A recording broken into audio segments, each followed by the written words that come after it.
America ఆయుధాగారంలో క్షిపణి నిల్వలు తరిగిపోతున్నాయా? మరో 10 రోజులు యుద్ధం కొనసాగితే వాషింగ్టన్ చేతులెత్తేయాల్సిందేనా? ఇరాన్ చీప్ డ్రోన్లతోనే అగ్రరాజ్యాన్ని ముప్పు తిప్పలు పెడుతోందా? పెంటగాన్ రిపోర్ట్స్ అవుననే చెప్తున్నాయి. తమ దగ్గర అపరిమిత ఆయుధాలున్నాయని ట్రంప్ బిల్డప్లు ఇస్తున్నా పరిస్థితులు దారుణంగానే ఉన్నాయని అమెరికా రక్షణ శాఖ నివేదికలు చెప్తున్నాయి. మరో 10 రోజులు యుద్ధం కొనసాగితే ఇరాన్ను దెబ్బకొట్టేందుకు అవసరమైన కీలక క్షిపణుల కొరత ఏర్పడుతుందని హెచ్చరిస్తున్నాయి. మరి ఏ ధైర్యంతో ఇరాన్పై దాడులు 4 వారాలకు పైగా కొనసాగుతాయని చెప్తున్నారు? ప్రస్తుతం అగ్రరాజ్యం ముందున్న ఆప్షన్స్ ఏంటి? యుద్ధం సుదీర్ఘంగా కొనసాగితే చేతులెత్తేయాల్సిన పరిస్థితులు వస్తాయా? వార్ జోన్లో ముందున్నవన్నీ అమెరికాకు గడ్డు రోజులేనా? రాజకీయంగానూ ట్రంప్కు తిప్పలు తప్పవా? పశ్చిమాసియా యుద్ధం ట్రంప్కు షాక్ ఇచ్చిన పెంటగాన్. మరో 10 రోజులే క్షిపణి నిల్వలు. ట్రంప్ నెక్స్ట్ ప్లాన్ ఏంటి? యుద్ధం సుదీర్ఘంగా కొనసాగితే అమెరికాకు ఓటమి తప్పదా?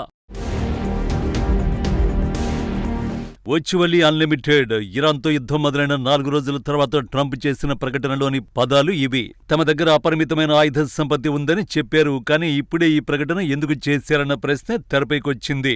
ఇరాన్తో పాటు ప్రపంచం మొత్తాన్ని భయపెట్టే ప్రయత్నంగా డిఫెన్స్ ఎక్స్పర్ట్స్ విశ్లేషించారు కూడా. కానీ అసలు విషయం అది కాదు. అమెరికా ఆయుధ నిల్వలు తరిగిపోతున్నాయని పెంటగాన్ హెచ్చరించడంతోనే ట్రంప్ ఈ విధంగా సోషల్ మీడియాలో ప్రకటన విడుదల చేశారు. తాజాగా పెంటగాన్ రిపోర్టులపై అంతర్జాతీయ మీడియాలో కథనాలు వస్తున్నాయి. ఆ కథనాలను బట్టి చూస్తే ఇరాన్పై దాడితో అమెరికా తీవ్రంగా నష్టపోతోంది. ఎన్నికలకు ముందు అమెరికన్ల ట్యాక్స్ మనీ ఉక్రెయిన్కు ఆయుధ సాయం రూపంలోనే వెళ్లిపోతోందని గగ్గోలు పెట్టిన ట్రంప్ ఇప్పుడు ఇరాన్పై దాడి ద్వారా అదే చేస్తున్నారన్న విమర్శలు పెరుగుతున్నాయి. ఈ యుద్ధం వీలైనంత త్వరగా ముగియకపోతే ట్రంప్కు రాజకీయంగానూ నష్టాలు తప్పేలా లేవని నివేదికలు తేల్చేస్తున్నాయి. మొదట పెంటగాన్ రిపోర్ట్స్లో ఏముందో చూద్దాం.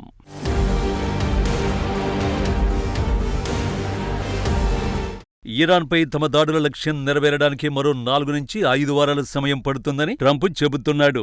ఇలాంటి సమయంలో ఒకవేళ ఇరాన్పై దాడులు మరో 10 రోజులకు పైగా కొనసాగితే అమెరికా మిస్సైళ్ల నిల్వలు తగ్గిపోయే అవకాశం ఉంటుందని పెంటగాన్ సీనియర్ అధికారి ఒకరు చెప్పారంటూ అంతర్జాతీయ మీడియాలో కథనాలు రావడం మొదలైంది. ఆ కథనాల ప్రకారం అమెరికా ఇప్పటికే తొమహాక్ ల్యాండ్ అటాక్ మిస్సైళ్లు, గగనతల రక్షణ వ్యవస్థలో వినియోగించే SM-3 ఇంటర్సెప్టర్ల కొరతను ఎదుర్కొంటోంది. రాబోయే కొన్ని గంటల్లో ఇరాన్పై దాడులకు అగ్రరాజ్యం పెద్ద సంఖ్యలో మిస్సైళ్లు, ఇంటర్సెప్టర్లను వినియోగించే అవకాశం ఉందని పెంటగాన్ అధికారి తెలిపారు. దీంతో అమెరికా సైన్యం దగ్గరున్న ఆయుధ నిల్వలు ఒక్కసారిగా తగ్గిపోతాయన్నారు. ట్రంప్ చెప్పినట్టు మరో 4-5 వారాల పాటు ఈ యుద్ధం కొనసాగించే సీన్ లేదని స్పష్టం చేశారు. ఈ క్రమంలోనే ట్రంప్ తమ దగ్గర అపరిమితమైన ఆయుధ సంపత్తి ఉందని ట్వీట్ చేశారు. అత్యాధునిక క్షిపణి వ్యవస్థలు, డ్రోన్లు ఉన్నాయని సుదీర్ఘ పోస్టులో రాసుకొచ్చారు. కానీ రియాలిటీలో పెంటగాన్ అధికారి చెప్పిందే జరుగుతున్నట్టు కనిపిస్తోంది. తాజా యుద్ధంలో లెక్కలు అదే చెబుతున్నాయి. డిఫెన్స్ ఎక్స్పర్ట్స్ అంచనా ప్రకారం ప్రధానంగా ఇంటర్సెప్టర్ మిస్సైల్స్ అంటే శత్రుదేశ క్షిపణులను గాలిలోని పేల్చేసే మిస్సైళ్ల నిల్వలు వేగంగా తగ్గిపోతున్నాయి.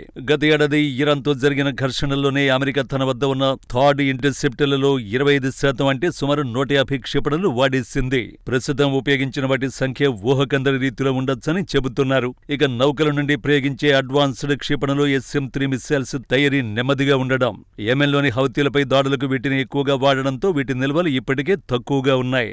అలాగే సాధారణ బాంబులను అత్యంత ఖచ్చితత్వంతో పనిచేసే స్మార్ట్ బాంబులుగా మార్చే జాయింట్ డైరెక్ట్ అటాక్ మ్యూనిషన్స్ కిట్ల కొరత కూడా ఏర్పడే అవకాశం ఉంది. ఈ మొత్తం వ్యవహారంలో అసలు ట్విస్ట్ ఏంటంటే ఇరాన్ నెలకు సుమారు 100 క్షిపణులు తయారు చేయగలదు. అమెరికా కేవలం 6 నుండి 7 ఇంటర్సెప్టర్లను మాత్రమే తయారు చేయగలదు. దీన్ని బట్టి ఈ యుద్ధం సుదీర్ఘంగా కొనసాగితే ఫలితం ఎలా ఉంటుందో క్లియర్గా అర్థమైపోతుంది. కథ ఇక్కడితో అయిపోలేదు. యుద్ధంలో పెరుగుతున్న ఖర్చు కూడా ట్రంప్పై తీవ్ర ఒత్తిడి తెస్తోంది.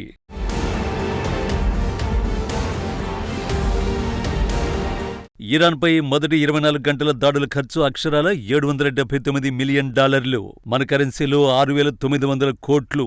అలాగే విమానవాహక నౌక USS గిరాల్డ్ R. ఫోర్డ్ రోజువారీ ఖర్చు $6.5 మిలియన్. మన కరెన్సీలో 58 కోట్ల రూపాయలు. యుద్ధానికి ముందు జరిగిన సన్నాహాల ఖర్చు $630 మిలియన్. మన కరెన్సీలో 5,556 కోట్లు. ఈ యుద్ధం సుదీర్ఘంగా సాగితే అయ్యే ఖర్చు అంచనా ప్రకారం $210 బిలియన్. మన కరెన్సీలో 18.87 లక్షల కోట్ల రూపాయలు. ఇలా చెప్పుకుంటూ పోతే ఈ యుద్ధం అమెరికా లక్ష్యాల సంగతేమో కానీ ఆ దేశ ఆయుధ ఆర్థిక వ్యవస్థపై తీవ్రంగానే ప్రభావం చూపించబోతోందన్నది స్పష్టం. అమెరికా ఇప్పటికే ఇజ్రాయెల్, ఉక్రెయిన్ వంటి దేశాలకు భారీగా సైనిక సాయాన్ని అందించడం వల్ల దాని నిల్వలు తగ్గిపోతాయని పలు రిపోర్టులు చెబుతున్నాయి. ఇలాంటి సమయంలో అన్నింటికీ తెగించిన ఇరాన్తో పోరాటం అంత ఈజీ కాదు. పైగా ఇరాన్ చాలా తెలివిగా సుదీర్ఘ యుద్ధానికి ప్రిపేర్ అయింది. అమెరికాను అన్ని రకాలుగా దెబ్బకొట్టేందుకు పక్క వ్యూహాలు అమలు చేస్తోంది. వాటిలో ఒకటే అట్రిషన్ వార్. ఇదొక్కటి చాలు యుఎస్ ను ఆర్థికంగా మరింత కిందికి లాగడానికి.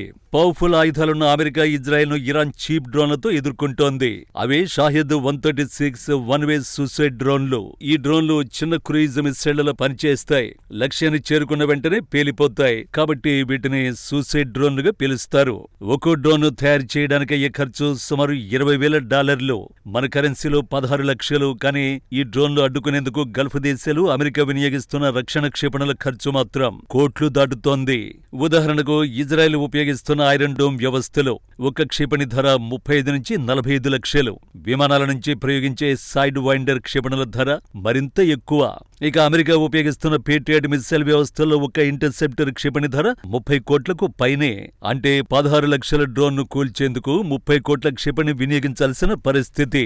ఈ వ్యత్యాసమే ఇప్పుడు పాశ్చాత్య దేశాలను ఆందోళనకు గురిచేస్తోంది. అమెరికా క్షిపణులు తరిగిపోవడానికి ఇదే రీజన్. ఇరాన్ దగ్గర ఇలాంటి డ్రోన్లు వేల సంఖ్యలో ఉన్నాయి. వాటన్నింటినీ ఎదుర్కోవడానికి అమెరికా దగ్గరున్న ఇంటర్సెప్టర్లు సరిపోవు. కొత్తవి తయారు చేయడానికి సమయం సరిపోదు. కాబట్టి ఈ యుద్ధం సుదీర్ఘంగా కొనసాగితే అమెరికాకు చిక్కులు తప్పవనేది విశ్లేషకుల అంచనా. ట్రంప్కు రాజకీయంగానూ చిక్కులు తప్పవు.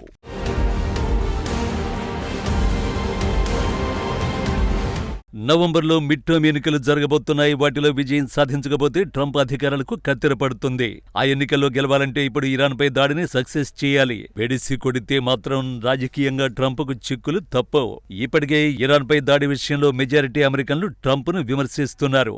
సుమారు 52 నుండి 60% మంది అమెరికన్లు ఈ దాడులను వ్యతిరేకిస్తున్నారు. కేవలం 27% నుండి 39% మాత్రమే మద్దతు తెలుపుతున్నారు. దాదాపు 60% మంది ఇరాన్ విషయంలో ట్రంప్కు ఒక స్పష్టమైన ప్రణాళిక లేదని భావిస్తున్నారు. ఇప్పటికే అమెరికా ఆర్థిక వ్యవస్థ ఇబ్బందుల్లో ఉన్నప్పుడు ఈ యుద్ధం వల్ల చమురు ధరలు పెరిగి సామాన్యుడిపై భారం పడుతుందన్న ఆందోళన వారిలో ఉంది. ఇలాంటి టైంలో ఇరాన్పై దాడి లక్ష్యాలు నెరవేరకపోయినా యుద్ధం సుదీర్ఘంగా కొనసాగినా మిడ్ టర్మ్ ఎన్నికల్లో ట్రంప్కు షాక్ తప్పదు.